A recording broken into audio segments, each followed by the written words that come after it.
Hi everyone, so this video is looking at the EAPI and specifically the development plan of the A-level PE OCR specification and exam board. Fingers crossed you've already watched the previous videos on basics and also the strengths and weaknesses. So we're picking up now into what is called part 2 of the EAPI. Obviously what I'm trying to do is maximise marks, whether you're a teacher looking to get a bit more understanding of this or a student looking to just do the best they can in terms of maximising their grade in this element of the coursework, which we know is 15% of the overall course. So first off, let's just review the basics. We are doing an oral presentation and we have looked into part 1 already, the strengths and weaknesses, and we have identified the skills, tactics and fitness elements in which your player has had strengths for and weaknesses for. We know that we're not allowed to come into the examination having prepared a script, and the video that we see will be the first time we have seen this video, so it's really difficult to properly prepare without feeling somewhat nervous that we don't really know what we're going to say because we don't know what's going to be on that video. So what we're trying to do here is just expose ourselves and practice lots of different options, so when the time comes we are as prepared as we can be to come up with this development plan. So we're going to choose one skill, tactic or fitness weakness of your player, and this will be the most limiting part of the performance, which then you're going to look at improving as part of the development plan over 2 to 3 months. And timescale wise, therefore, that's going to be 8 to 12 weeks. You should have already brought this to the attention within your strengths and weaknesses. This shouldn't be something new. This is the one thing that when you've watched your player in whatever sport it is that they are participating in, this is the one thing that they need to improve most on. We'll look at the justifications first. Now, many people miss this out, and this is so important. It's such a key part. So firstly, you need to justify why your prioritized weakness is the most detrimental aspect to their performance, and therefore why it most needs to be developed. This is the key element that many candidates often miss out. And if you look to where I have signposted it on the right-hand side, this is a screenshot of the top of the mark scheme, whereby you get a level marking essentially of your prioritized weakness and what you've explained, and you justify that weakness. So in a nutshell, my top tip: why have you identified this as a weakness? This may feel like you're duplicating some of what you have already said. That's okay, but it's a chance to go even more in depth here. Why is this weakness detrimental to the overall performance? And this could also reference how it affects the overall team if you are within a team sport, and how therefore it could improve the team's performance if you look solely at this for 8 to 12 weeks. So go to town on that. These are my initial suggestions for the development plan and the timescales and the frequency and the durations. So this is the first template. So here on the right hand side within the yellow, green and blue, I've kind of highlighted what we might be doing. We know that we're doing 8 to 12 weeks. My opinion is, why would we do 12 weeks when we can do 8 weeks? That gives us way more to have to plan for in the exam. That gives us way more to have to justify, and therefore it opens far too many more traps that we could potentially fall into. So let's keep it nice and simple and look at an 8-week development plan. So this template 1, this training program is comprised of 2 4-week mesocycles highlighted in the yellow, made up of 4 2-week microcycles, which of course is in the green, and then each microcycle has 2 training sessions. Now, depending on the type of candidate you are, depending on how well you are good at coming up with ideas and being creative, these sessions could actually be the same, but there could be subtle adaptations, and I mean subtle adaptations, rather than thinking that we've got to have a separate session for each one of those, and that's a lot to plan and prepare.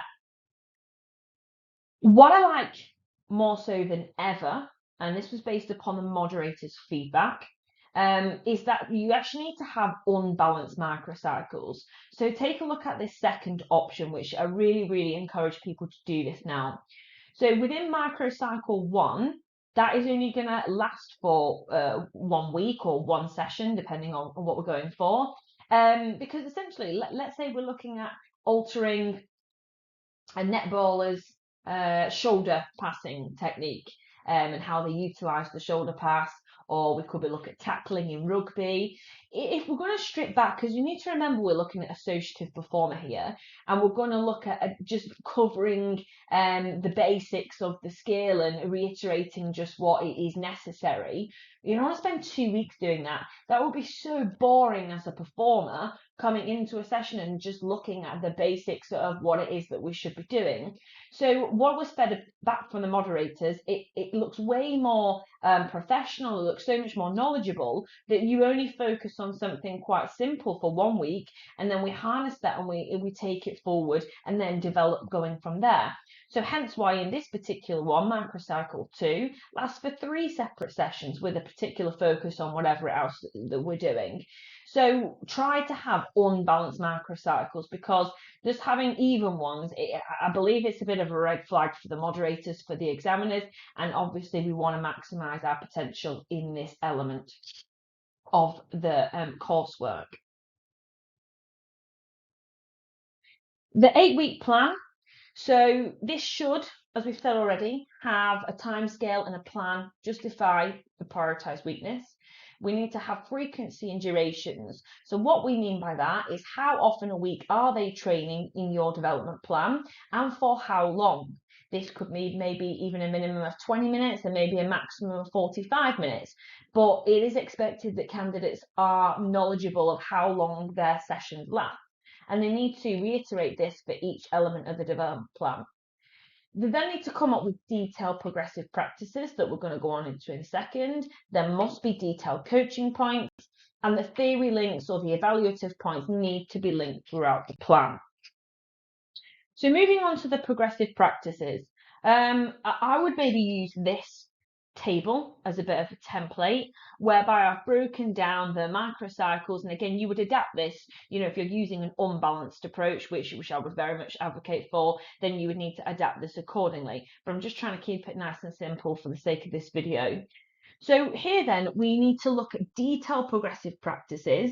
If we're looking at microcycle 1, we need to have 3 different practices, drills or progressions within each microcycle. We can't just have one. And what I say to my candidates is, you've got to imagine you're genuinely a coach for this person who has rocked up, that you're going to then develop their skill, tactical weakness for over the next 8 weeks. If you have planned a half-an-hour session, then you need to make sure that you have suitable practices that would genuinely last for half an hour.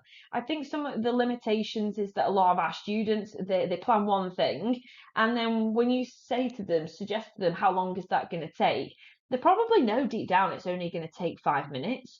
And a lot of our students maybe underestimate how much effort things take. Or, let's say you're looking at agility and they're doing some SAQ stuff. They'll suggest that like your performer's doing ladder works for 3 minutes. And I say to them, like, have you ever tried to run up and down an agility for 3 minutes? That's a hell of a long time. So the best way to sometimes do this is, if you've got the time, depending on your curriculum, is get your performer to plan a few things and then actually deliver it, because they will have such a better understanding of what goes into making a good session, and then actually how long things last.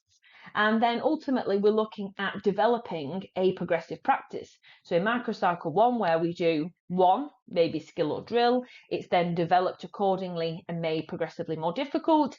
And then where does it go from there? Now, I'll come on to this in a second, but we're really looking for some element of competition early from microcycle 1. Now, competition doesn't necessarily have to just be with other players. It could be a timed, or it could be with targets. Again, I've got to speak quite broadly here, because it really does depend on the sport that you're doing.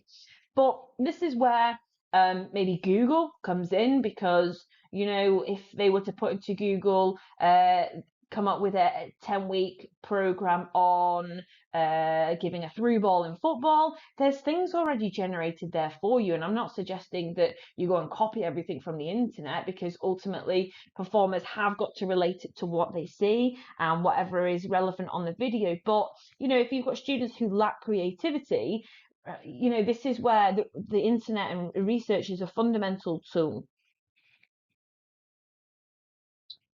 Moving then swiftly on to the coaching points, again, a section that is maybe really underestimated and unvalued. There should be coaching points in each section of the development plan. We've got to remember again, this is likely to be an associative performer, so we're not going to teach them like they're a cognitive performer. They need to be appropriate to the level of which we have seen them on the video and the level at which we need to therefore come in and pitch. So it wouldn't be appropriate to break down the basics of passing a football, whereby the opposing leg is planted next to the ball, you kick through the laces, you have your head over the ball, because then we're talking to a student or a potential performer like they've never kicked a ball before, and that's going to mark you down because that's just not relevant to the performer whatsoever. Now, probably what you've noticed in the video is you've highlighted this prioritized weakness for one key reason, and therefore your coaching points initially should be straightforward because they can relate to whatever cropped up that they were doing so wrong in the first place. Coaching points can be specific to drills and skills, but also remember, because this is going to allow your top performers to shine, that they can be tactical or strategic, which they're likely to come into play towards the end or the second half of the development plan. Really, I would be suggesting by microcycle 3 or 4, let's say you do have a team player, they should be well into nearly a full or a half competitive scenario. So let's take football, for example. If they've gone, let's say, into a 9v9, what are they working on and what is the tactical or strategic element? If we're looking at defensive work, depending again what you've chosen, what are we looking for them to do pressing wise? What are we looking for them to do with their body angles? What are they doing with their vision? Things that if you were a good coach you would genuinely say to the performer, and these things can often get missed or they can be overlooked. But again, a top level performer is fundamentally aware of the tactical and strategic elements which a coach can point out to them. So don't overlook this. This is pretty key and fundamental. So a few top tips. The development plan should be appropriate, as I've recently said, for the level of performance being viewed in the video. This is normally associative stage performer. A common mistake is that you make it way too basic to begin with. As just said, there should be pressure or competition introduced right into microcycle 1.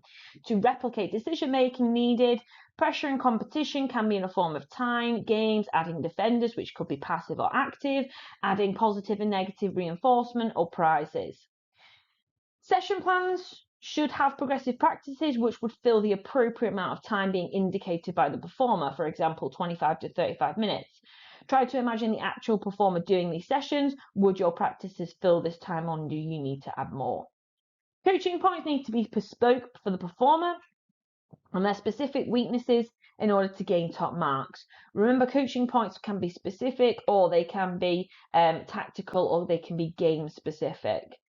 As always, I hope this provides some help to you. Rewatch it if you can, note all the key points that were relevant to your EAPI. And then if you haven't done so already, it's probably pretty important that you watch the other videos so you've got a really good understanding of what is actually a complicated bit of coursework that a lot of centres unfortunately do get wrong and are struggling to kind of keep updated with all of the updates that are given. Right, take care, see you soon, bye.